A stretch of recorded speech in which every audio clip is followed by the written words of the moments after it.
here at criticaldivination.org, which is one word. The Society was founded in 2016 as part of the International Consortium for Humanities Research, entitled Fate, Freedom, and Prognostication, Strategies of Coping with the Future in East Asia and Europe, and it's perhaps better known under its German acronym IKGF. From 2023, the Society succeeds the consortium, which was funded by the Federal Ministry of Education and Research for 14 years, from 2009 to 2023. And during this time, we have published a book series with Brill, Leiden, which now comprises 11 volumes, and further volumes are in preparation. And in addition, we publish a journal entitled International Journal of Divination and Prognostication, which is also published by Brill. And together with the book series, Prognostication in History, the consortium, and now also the Society for the Critical Study of Divination, have established the research of pre-modern forms of prediction, prognostication, forecasting, in short, of strategies of coping with the future, and I think as a solid and consolidated field within the humanities. We have a YouTube channel, shall we show this, for these book talks, which is following an idea of our colleague, Dr. Li Gang. And I'm not Li Gang, as is showed here, but I'm still Lackner, but we just use his Zoom link for this talk. And together with him, we have begun to organize a series of talks on the books published so far. And it's my pleasure to moderate the second talk, which will be the first one recorded, which will be on number 9 of Prognostication in History. Now, let me briefly introduce the author and today's discussant of the volume, The Origin and Early Development of the Zhou Changes. Edward L. Shaughnessy is Creel Distinguished Service Professor of Early China at the University of Chicago. I count more than 20 books and over 200 articles he has published so far. He holds a PhD degree from Stanford University with a dissertation entitled The Composition of the Zhou Yi. And I will come back to this with my first question. Shaughnessy is one, if not the most eminent scholar of early China, and in particular of the classic of changes. Now, the discussant who will be Tze-ki Hon, is Professor of Chinese Culture and Global Communication at the United International College of Beijing Normal University and Baptist University, Hong Kong. And his specialties are the commentaries of the Book of Changes, classical Chinese thought, and the cultural history of late imperial and modern China. He holds a PhD from the University of Chicago and has published an impressive number of books about these topics. Now, both scholars have also published a book in our series, so we can really hope for a meeting of minds in many regards. And let me express my gratitude to both the author of the book we'll be discussing today and the discussant. And let me make a few technical remarks. I kindly ask all the participants from outside to leave their remarks and questions in the chat function. We will gather them and ask the speakers to publish their answers on our website, if possible, and if they agree to. So let me start with the first question, and then we come definitely to other matters. Now, dear Ed, I mentioned your PhD thesis and want to ask you to say a few words about the relationship between the dissertation and the book in our series, and perhaps also a few words on the topic, because there might be people who don't know what the Zhou changes are. So it's up to... Thanks, Mika. I didn't do a divination, but I anticipated your question. Okay. And so I have put together a little PowerPoint. Great. Which Yeah. if I can figure out how to share the screen, I will do that. And and try to use that in Right. answering questions. It's So visible. it's visible. I don't know Yes. how to get rid of the thumbnails on the left. Is it this thing? Yeah. Okay. Here it goes. So here is the screen for today. And as Professor Lochner said, this came out of a doctoral dissertation 40 some years ago. If you look down here, June 1983, the composition of the Zhou. And I had intended over the years to publish it. But I always intended to learn something more about the text before I did. And every time I had a chance, something else came in the way. And among those 20 or so books that Professor Lochner mentioned, there was one in 2014 called Unearthing the Changes. And it was on new manuscripts that have come out over the last 50 years, really, since the 1970s. And I thought when that was published, then I was finished. And little did I know, I hadn't performed a proper divination at that point, but I was right at that time invited by two old friends of mine in China, Li Xueqin, who was at Tsinghua at the time, and Zhou Shigui, who was at Fudan. And they were heading up a series called the 2011 project, which was to use unearthed documents to reconsider ancient Chinese text. And they invited me to do the volume, the very first volume, on the Zhou. And I mean, that was shocking to me that in that context that they would invite a foreigner to take up what is arguably the most important text in the Chinese tradition. I agreed to do it on a couple of conditions. Number one, that I could write the book in English. And number two, that a young scholar at Fudan named Jiang Wen would be the translator. And Zhou Shigui, who had some influence at Fudan, simply ordered her to do it, and she agreed. And she produced the book that's on the right-hand side of the screen, 周易的起源及起造起演变, which is a marvelous translation. She and I worked on this together, and it really is excellent. And it came out just about 6 months after the Brill volume. It's already gone through 3 printings, and I understand maybe a 4th printing is in the works. The case of Brill hasn't been so smooth. But there's one thing about the Brill volume that I much prefer to the Chinese volume. You can see that they, in the Chinese volume, have used that little figure from the Tsinghua Shifa manuscript as a kind of logo. For the Brill volume, this is something that I produced myself, which is a visualization of a single manuscript, a single hexagram from 2 perspectives. So that if you look at it from this perspective, it is Jiji, which is already finished. It's the 63rd hexagram of the Zhou. If you turn it upside down, it then becomes Weiji, not yet finished, the 64th hexagram. And that in I Ching studies has always been regarded as significant because you come to the last hexagram and it tells you you're not finished. You have to go back and do it again, which has always been quite influential with me.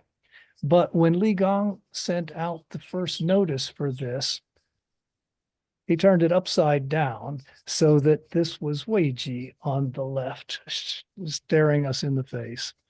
And I've noticed in giving this volume to some Chinese friends, they turn it around and around and around, trying to figure out which way is up. And that's the problem. Which way is up? And I'm not going to take much more time on this, but to go back to your question about the doctoral dissertation and its relationship with the present volume. Let's see. Well, I want to go to this first, which is the table of contents of the doctoral dissertation.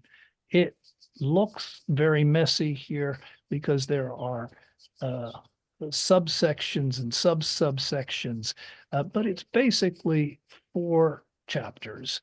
The first 2 chapters that I called context, and the second 2 chapters that I called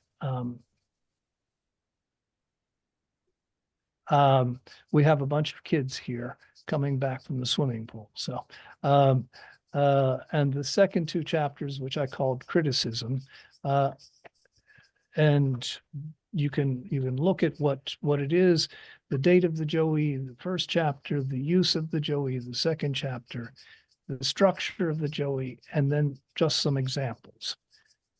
If we look at the current volume, it is 12 chapters. And in fact, that is probably indicative of the difference in quantity, if not quality.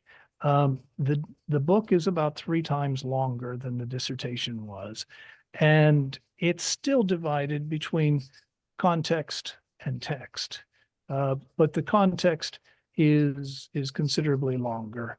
And I go through all the different types of divination examples that we have from ancient China in that part of the book. And then the text portion is rather more systematic than what I did in the dissertation. So that is a short answer. You're muted. Yeah. Yeah. So I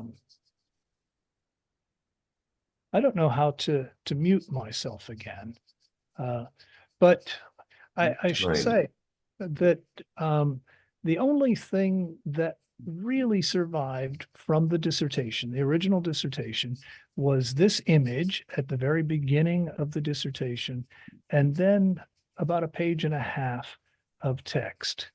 And I say that I used an archaeological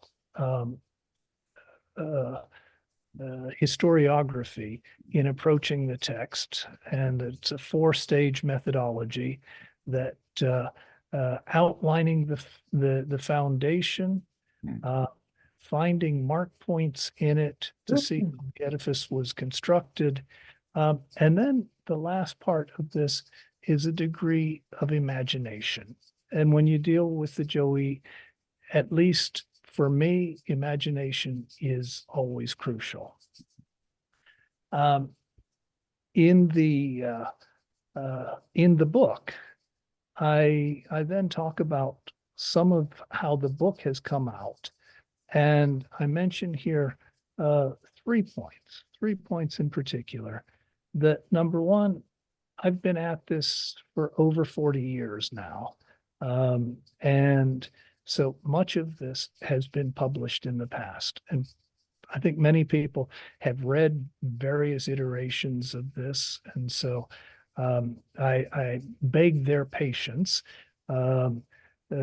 Second, this was originally intended for a Chinese readership, and Chinese readers have a different expectation from Western readers.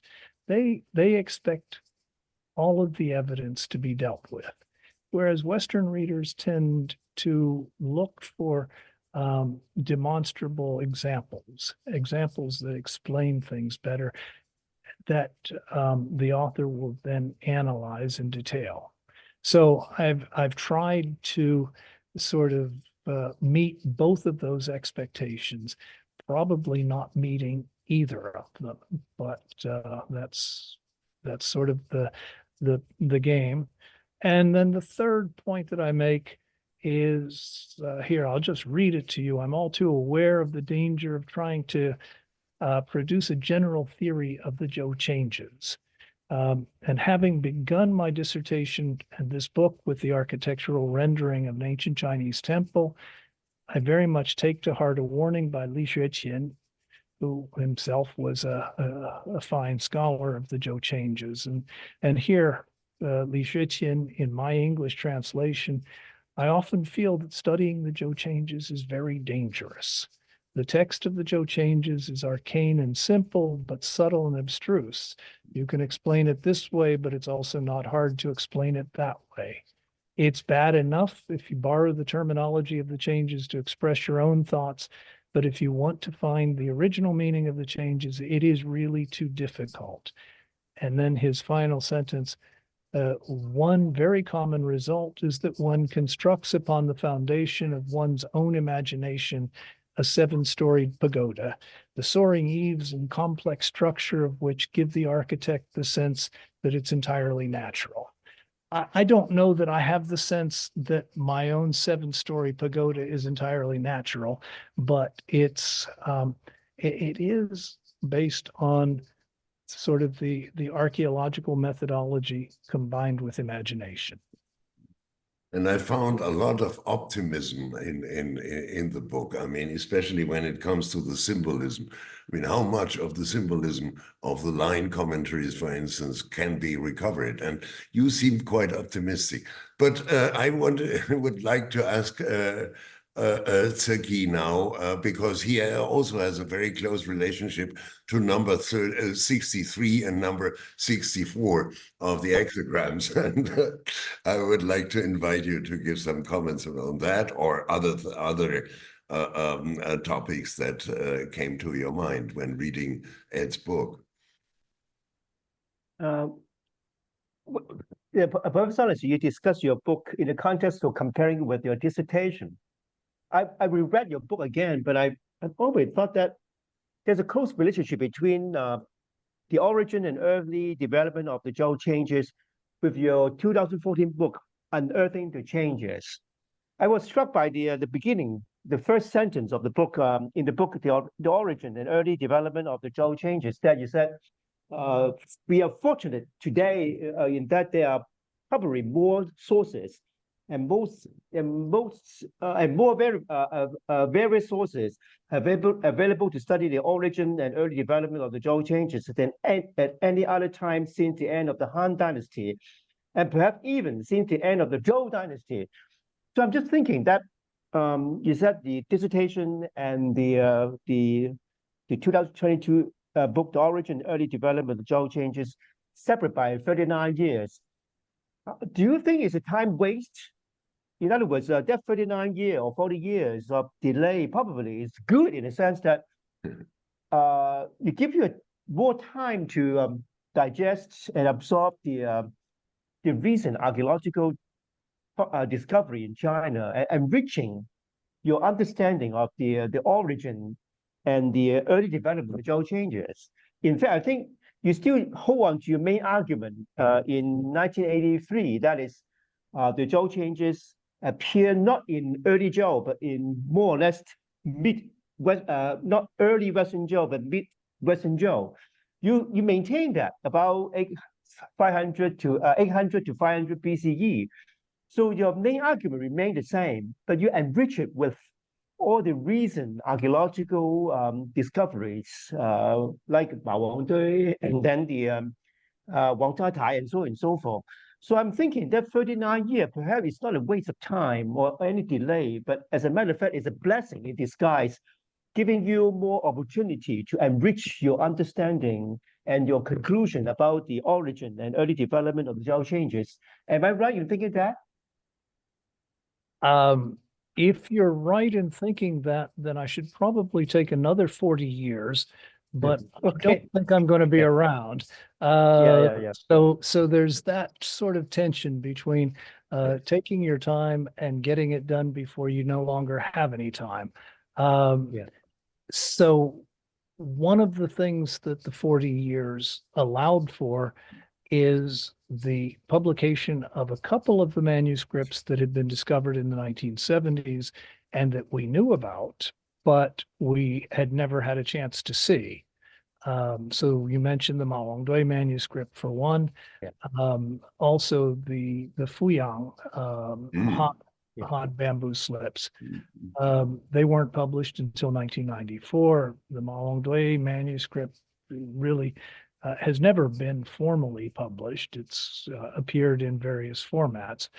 And then in the meantime, of course, the Shanghai Museum manuscript came out, and a number of others, the Wangjiatai Guicang manuscript, and things like the Qinghua Shifa. So there have been a lot of manuscripts that have come out, and that's why I'm saying that we're probably fortunate in having more material right now than at any time since the end of the Han Dynasty, and maybe even since the beginning of the Han Dynasty. You know, that if past experience is a teacher of the future, would tell us that we ought to wait some more, because I'm quite sure more things are going to be coming out. But as I say, you know, we do what we can in the time that's allotted to us, and the time allotted to me is coming to an end, and so there's going to be other people who will be able to work with new manuscripts that come out in the future.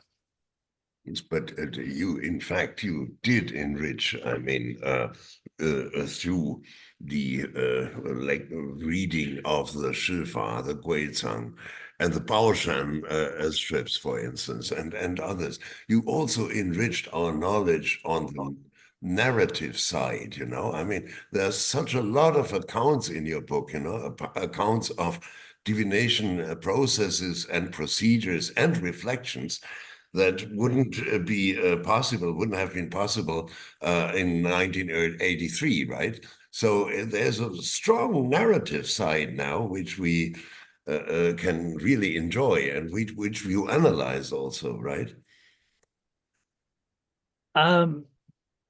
You know, I wonder about that. I wonder, just I always said that I wouldn't publish the book until I really understood what it's about. In point of fact, as Tze-ki said, I don't think the main understanding of the text has changed all that much. Certainly, there's a lot of, as you say, narrative in the first half of the book. But when you turn to the second half of the book, which is the analysis of the text itself, it's richer because of the new materials, and yet I'm sort of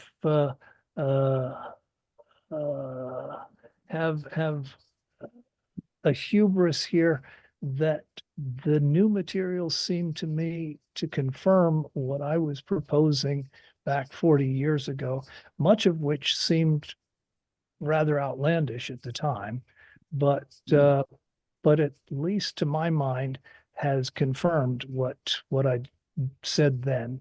So maybe I haven't learned all that much, but anyways, that's the new materials obviously are very important. Tze-ki, Can I insert one more thing? I'm still struck by your first sentence that we are fortunate today in that because of all the sources that we have. I think that last 40 years is kind of golden time for the study of the Zhou Changes because of all these materials. They may be accidental from the Maolongdui all the way to Wangjiatai and so on and so forth. But it is a time that there's so many materials, especially Warren States materials that give us a more detailed understanding of the the development of the Zhou changes. On that note, I think okay, you and I, okay, all the scholars in these last 30 years have been blessed with all these archaeological discoveries. On the one hand, these discoveries may not necessarily oppose or correct our thinking. We may still have the same ideas before, but enrich a deeper understanding of the multi-layered of the Zhou text, especially in relation to like the hexagram. Some of the hexagram now be related to the numeral hexagram. It's not just the yin yang, but they also maybe perhaps relate to the what is Su Zi Hua. So on that note, do you think that these last 30 years or 39 years have been very important for understanding of the Zhou changes? Well, of course, I want to say yes. And if you asked me to sort of explain exactly how it's been important for understanding the Zhou changes, I suppose my answer would be to ask the people here to go read the book. The book, after all, is some 550 pages long, and sort of cites chapter and verse. You know, I think one of the things about people who study ancient China is that we're all greedy, we're all sort of curious. And you mentioned a golden age of Chinese manuscript studies or Chinese archaeology. We used to talk about the 1970s as the golden age of Chinese archaeology, and we had all of these Western Han manuscripts, and even a Qin dynasty set of manuscripts from Shui and people were very excited about that. But of course, you move from the golden age to what I suppose should be called the platinum age. You know, the 1990s and the 2000s have been even richer than the 1970s were.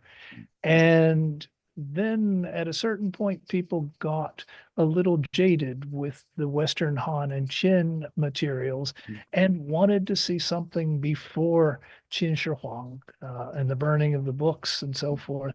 And then in the 1990s, we began to have that.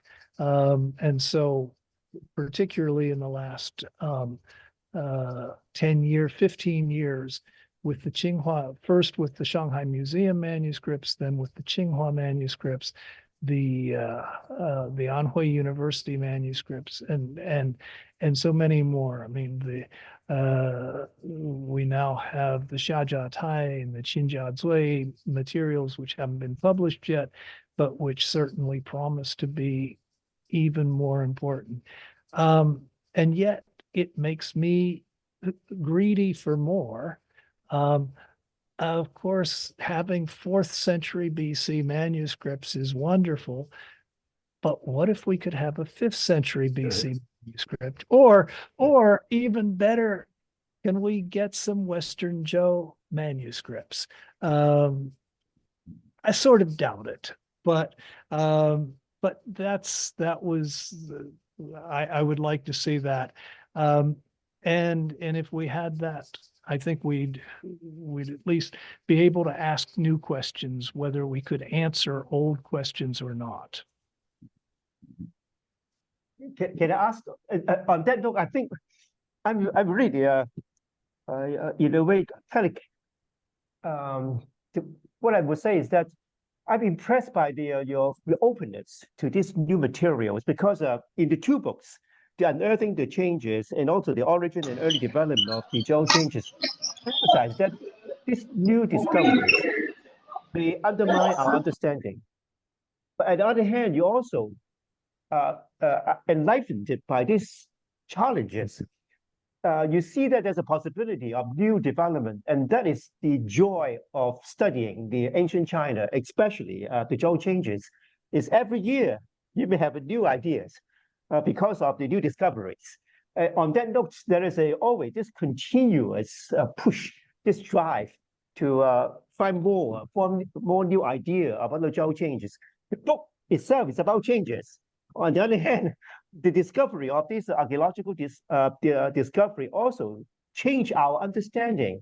So there's a double here that the more we study, the less we know. On the other hand, we also want to study more. I see that joy and creativity in your two books. Am I right in thinking about that? I hope so. If not, then I'm in the wrong field. Yeah. That's the wonderful thing about the study of ancient China. I mean, these last 50 years or so have just the entire 50-year period has been a golden age. We're seeing things now that that scholars of 100 years ago could only have dreamed to see. And it's allowing us to ask all sorts of new questions. One of the questions, to what extent people say these new discoveries require us to rewrite ancient Chinese history. I'm not entirely sure that that history needs to be rewritten from scratch. It certainly is open to expanding. We have all kinds of new materials, but yeah, if you're not open to new materials changing your viewpoint, you probably should be in a different field, at least from my perspective. Let me just give two examples, I mean, of what would not have been possible in 1983. I mean, first of all, the hexagram names in 7 different versions. Then all the methods to obtain a hexagram, right? That is something we didn't know. And the multiplicity, so to speak, the multitude even of methods to arrive at a hexagram, that's something. The names and even the sequence. Okay, the sequence is something a bit different. You might want to say a few words about your conclusions concerning the sequence.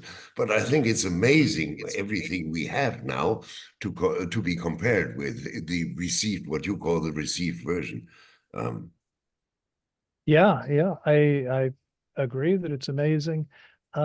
Out of that new material, though, comes a certain confusion. So we have all of these different possibilities for the hexagram names, and it allows a kind of a polyvalent understanding of the hexagrams in many cases. In some cases, I think it just creates confusion. And you could say that you want to choose the Guizhong reading for the name of the hexagram, and Tze-ki could say, no, I want to use the Mawangdui manuscript name, and all of that is fine. In terms of the sequence of hexagrams, we have at least 3, if not 4, different sequences, and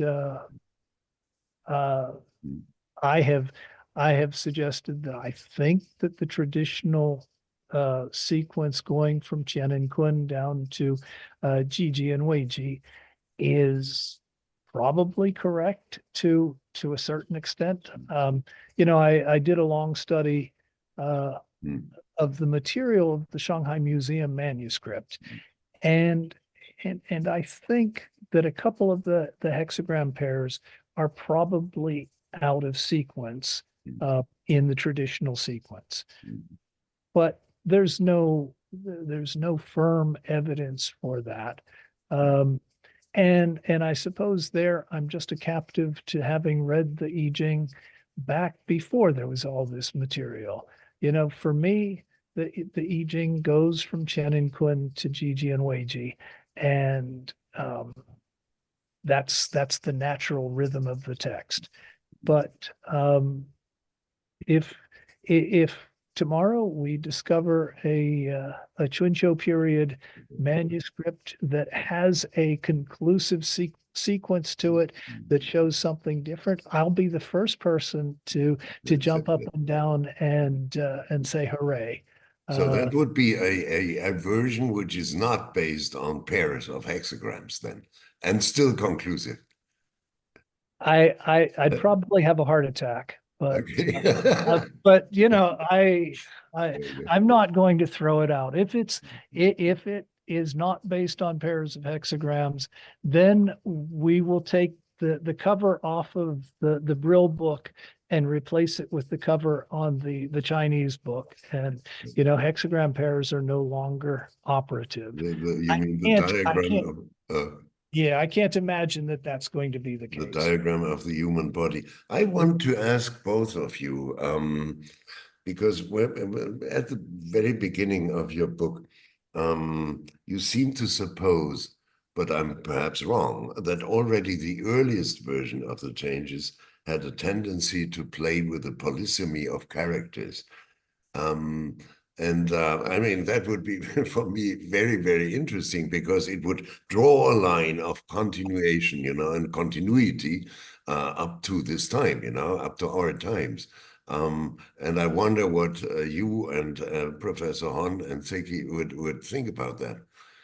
Or could you expand a little bit on this idea? Tze-ki, do you want to respond, or do you? You first. Okay. I'll So, Hmm.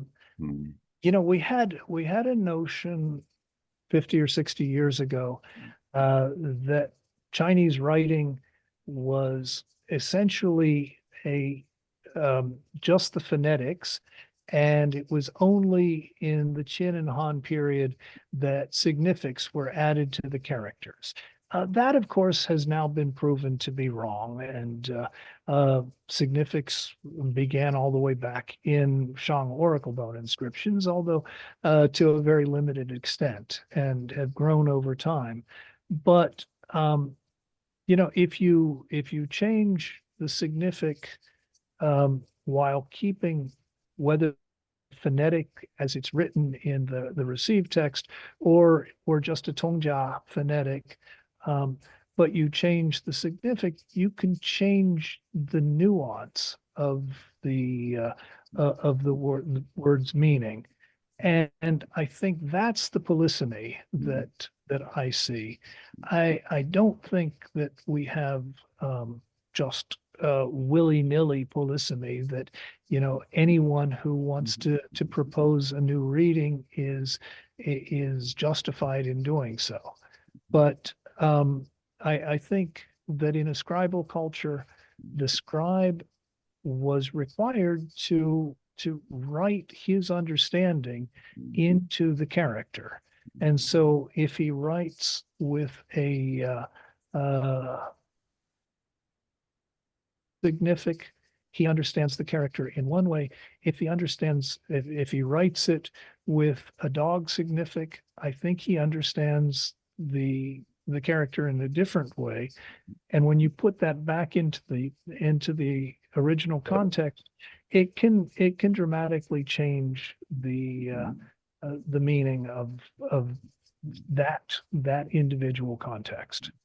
And that would presuppose a high degree of consciousness from the part of the scribes, right? I certainly think so. This is one of the questions that people talk about, were the scribes sort of, you know, as we know in the Ming Dynasty, the people who carved the wood blocks that books were printed on from, people say they were illiterate, and you know, but a scribe who's writing the text has to be literate. And then the question is, to what extent is it just a functional literacy that they can recognize a character, or do they understand the underlying meaning of the text? And I think to a great degree they understood the underlying meaning. So that I really think that the early scribes, the early copyists, were our first commentators on the text, even without writing a commentary in between the lines, but just in the character that they chose to write that particular character. That's an early form of commentary. Okay. Thank you. Tze-ki, what's your take on this question? The polysemy, is that right? Yes. I think I agree with Professor Shaughnessy that there is a long-standing traditions of this using Chinese character in different ways and the scripts and to make a different meaning in different contexts. And I think also go back to the Zhou Changes, or it composed at the origin fundamentally based on these 64 hexagrams. And the hexagram can be changed in different ways that also produce this possibility of polysemy, not only in terms of meaning, but also in terms of juxtaposing the lines. So on that note, any symbol can be understood in different ways, in different contexts. So on that note, I'm saying that there's a continuous, perhaps a traditions in the Western, in the Zhou Changes to make the symbol have a multiple meaning for different readers and reader contexts. On that note, I think literary reading is important in understanding Zhou Yi. It's not just the symbolic form and also divination per se, but also there is a literary meaning to it. And I think Professor Shaughnessy have done well in seeing that language is not just a divination literary, but also a poetic, something that making the Zhou Yi closer to what the book of poetry, Shi Ying, about. So this is also a symbol, but can be poetic, can be also literary, to making the text even more deep and more multiple in meanings. Yes, there's an own chapter in the book called The Poetic Imagination. I like that. Yeah, I mean, exactly. that goes back to Professor Shaughnessy's works on the, well, relationship basically, or the resonance between the Shi Jing, the book of poetry, and the Zhou Yi. Yes, no doubt. You know, if I could come back to this though, polysemy, of course, has a certain meaning in which it's difficult to choose between different meanings. On the other hand, there are also those mistaken readings that have come up over throughout the history of the text. And I did prepare in this PowerPoint one example, which is the obvious example. Yeah. The very first five Mhm. characters of the text, or Yeah. the first four, Yuan Heng Li Zhen. And you know, I was giving a talk in Hong Kong. Oh, this was probably 10 years ago. And just before, the night before I was to give the talk, I was reading something online, and there was this high party cadre who said that he had just returned from the United States, and every hotel that he found himself in had a Gideon's Bible. And he said this was just about the time that Xi Jinping was talking about his Chinese dream, right? So he said his dream was that someday he would go to the United States and he would find next to the Gideon's Bible the Gideon's Chinese classics. And I said, you know, I was to give a talk on the I Ching, and I was trying to translate the I Ching. How do you do that when the very first line, Yuan Heng Li Zhen, is so contested? And you know, of course, we know the evidence within the text itself in the Wenyan Zhuan says that Yuan Heng Li Zhen, these four characteristics, these four adjectives, Yuan, the leader of goodness, Heng, the gathering of enjoyment, Li, the harmony of properties, Zhen, the trunk of affairs. And this is what James Legge reflected in his translation. Chen represents what is great and originating, that's Yuan, penetrating, Heng, advantageous, Li, correct and firm. On the other hand, if we look at Zhu Xi, and not just Zhu Xi, he's tracing this back to the Tze-ki Hon, whether or not the Tze-ki Hon goes back to the Warring States period, but it certainly has a long pedigree. And he reads this very decisively as two characters. Yuan is an adjective modifying Hung, so great penetration. And Li is also a sort of coverb, will reside in being upright.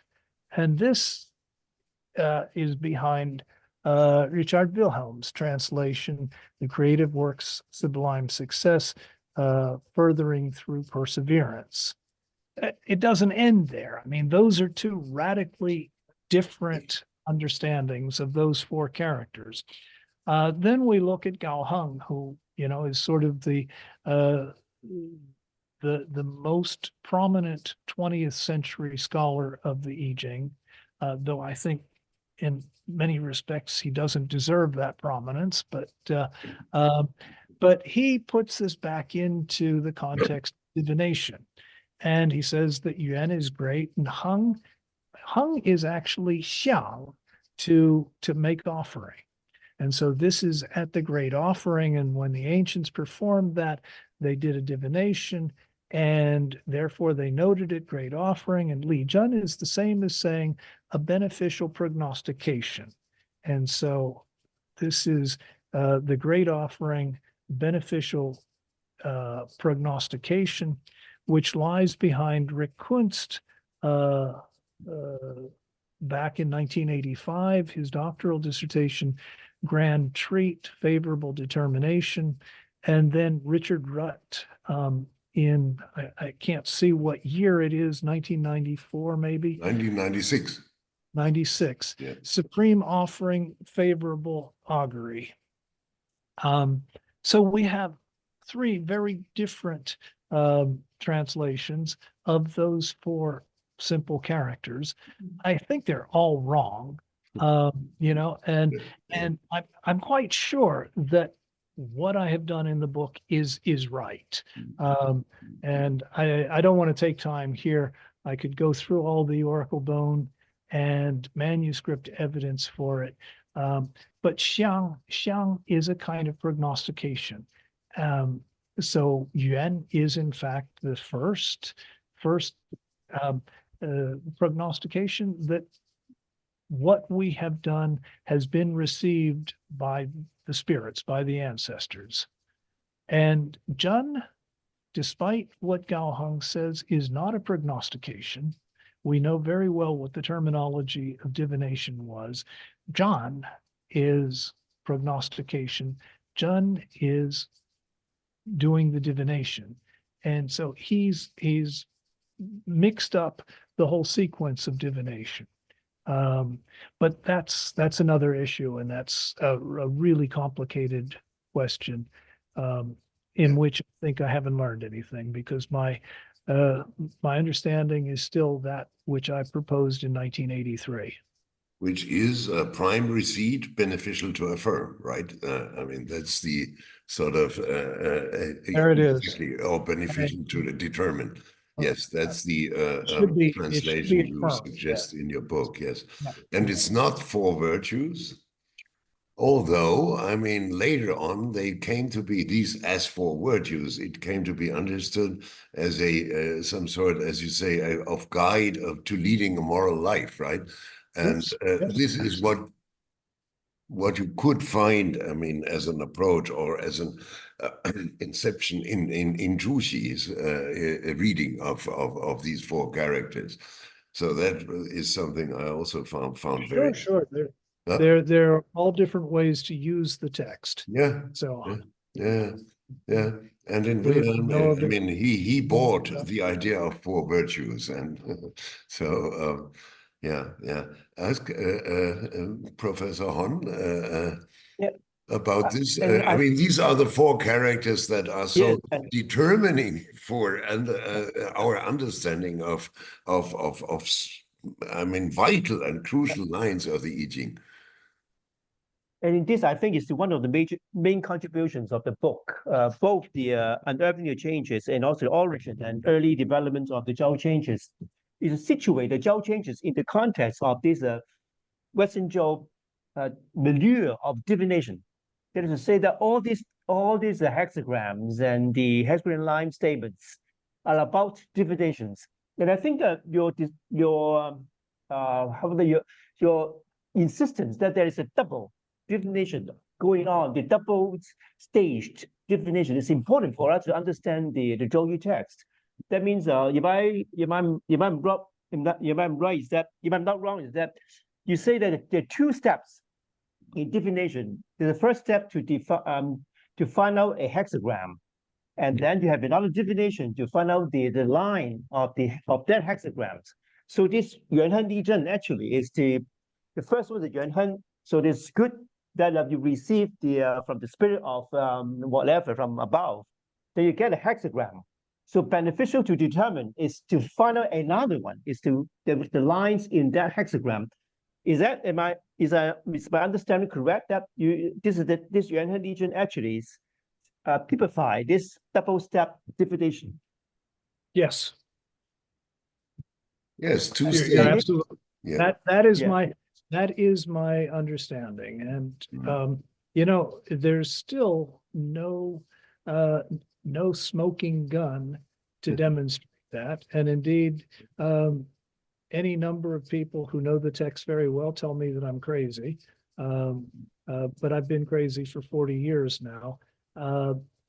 What we do see is that you know, the Baoshan divination materials all have a two-step process to them, that you first do a sort of major divination, and then when that turns out to be favorable enough, but still with problems, then you go to the next step and you try to determine how to get rid of those problems. And then that's the stage at which the final prognostication is invariably G auspicious.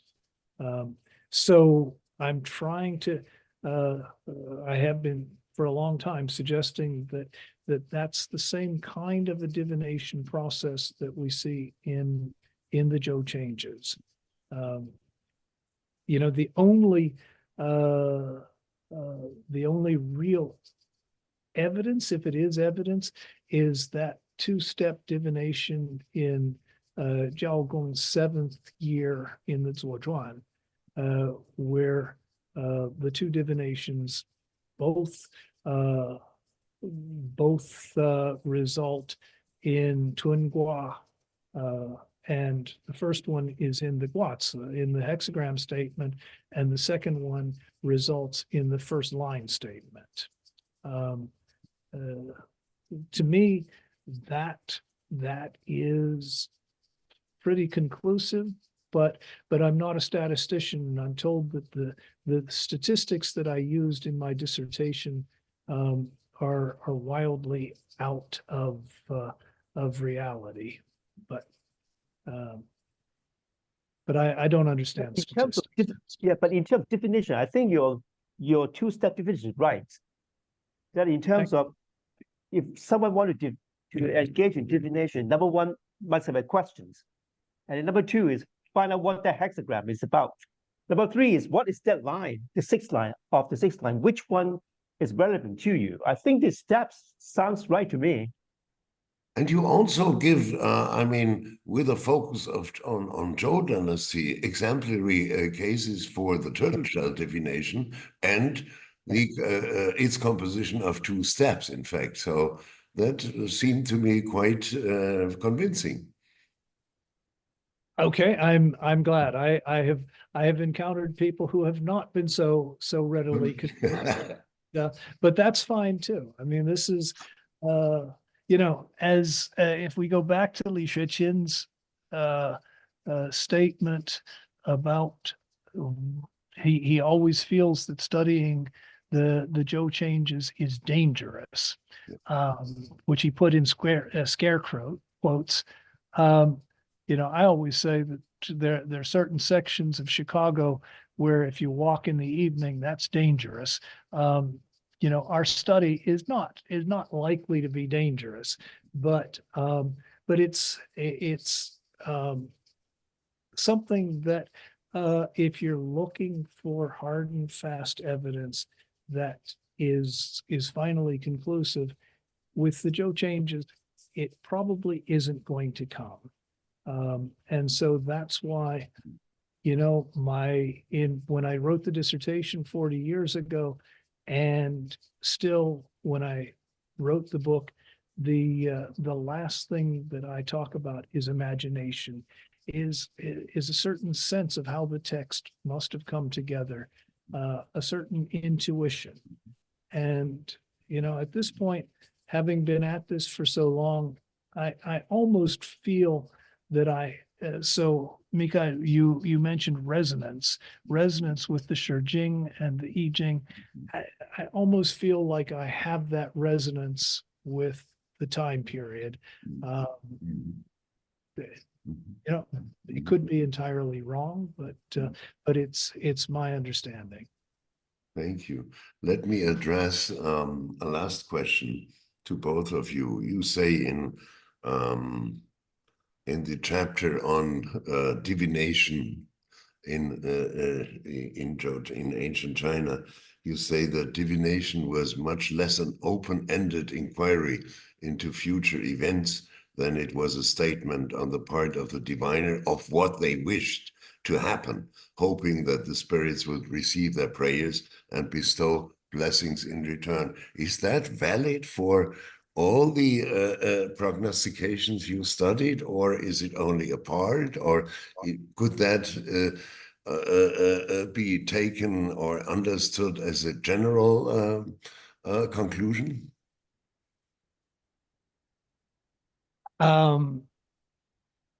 So all of the things that I have studied, I think so.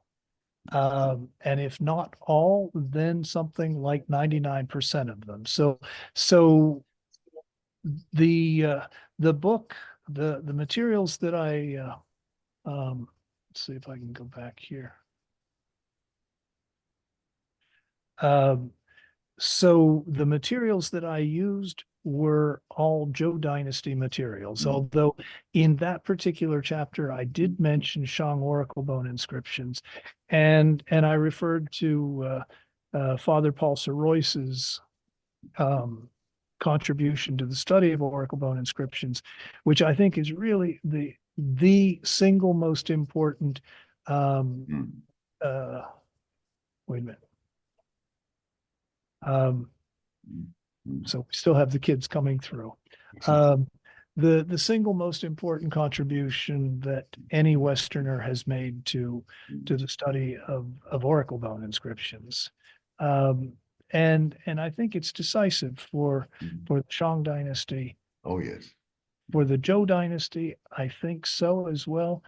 When we get to the Han, it's clear that people have different understandings of divination, and some people think that it's a matter of questioning. So you ask for the materials that I deal with. Maybe it's just because I limit the materials I want to deal with to just the Zhou dynasty. But I would say that that's a general rule. For later times, no, I don't have the same confidence. Thank you. Tze-ki, any word about this open-ended inquiry or a statement of the part of the diviners? I mean, this is really an intriguing question, I think, and it continues being an intriguing question. And I in my impression is that the Professor Shaughnessy have done great job in situating the Zhou changes in the context of the definition practices in the Zhou dynasties. I think that's important contribution because there are many readings of the Zhou changes, especially the Zhou changes can be read. It becomes a different book in the Han, in the I Ching. So in that we have to kind of separate the two, the Zhou changes and the I Ching. Otherwise, it's confusing because after the 10 wings, there are a lot of philosophizing based on the hexagrams and the line statements. Right. And I think Professor Shaughnessy have done well, a great job in reminding us that many of these writing actually they are not as particularly philosophizing. They're actually relating to a divinational practices, which is very popular among not only the upper class, but also almost all walks of life in the Zhou period. I think that is the right attitude in reading the Zhou Changes as a different text from the I Ching. Yes. Yeah, certainly a different text from the I Ching. You know, if I can go back to Professor Lochner's question, there in many of the Zhou dynasty divinations, the final, what I would call the final prayer, is initiated with the words "Tze xiang de Si," and then in later times that becomes Shang, Shang Shu de Shang. But I think they're serving the same function. And in my dissertation, you know, I proposed that this means to wish, and it was accepted by a few important scholars in China, and that brought about a reaction from any number of other scholars who didn't like the idea that divination then was an act of prayer instead of an act of questioning. And so we've now been at it for at least 30 years, going back and forth. Last year, I just presented my fourth iteration of this argument in Chinese articles, reading in that way. But it's become almost conventional in manuscript studies to read it as a phonetic loan for shi, da shi de shi, to make, and it just drives me crazy. It clearly doesn't mean that. It means to wish, to want, would that, may that, something like that. But I can't convince Chinese colleagues to agree with me. So fight goes on. That life goes on, and unfortunately, we have to stop here. I mean, as longing for something. I mean, Yes, that is known. absolutely. Pretty, Standard meaning. Pretty, yes, exactly. Yeah. So, well, life is long, but we have to come to an end. Thank you so much for your participation and for your engagement in this talk. Thank you. Thank you for supporting the publication of the book. Pleasure was mine, yes. And you are supporting the existence of our website, which is also a great joy for me. And the joy of which Professor Hon talked, which Professor Hon mentioned, is entirely mine. Thank you so much. Okay. Bye-bye.